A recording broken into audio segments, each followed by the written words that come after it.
Mason, your speech was incredibly timely. So I just came off of a leadership retreat over the past few days, exhausted today as I woke up, came in, we chatted a little bit about what you wanted me to look at, and you were most interested in, you said this is the first time you've really used a PowerPoint in your presentation, and you wanted to make sure that it was a tool and not a distraction.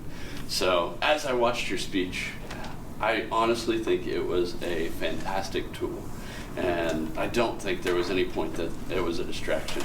As you were up here, your movements were great. You actually stepped back and drew us into what your PowerPoint was without being completely glued to it, and drew our attention to those points. I think you did a really great job of doing that. You did a really good job of setting up the speech and leading us through those points. I think your intro was a fantastic step to what we were going to go through in extreme ownership.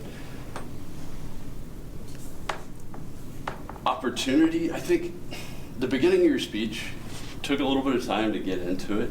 Your points were great. It was a little bit slower paced, and then when you got towards the middle to the end, you really brought up the spirits and really engaged us in your conclusion. I was like fired up and ready to run through the window. So I thought your conclusion was fantastic, and you took extreme ownership in that. So your conclusion was good. If you can take the beginning of that, speed it up, and bring it to that same level of energy that you had there at the conclusion, overall, your speech would be really good. But overall, I think it was a great speech. Thank you.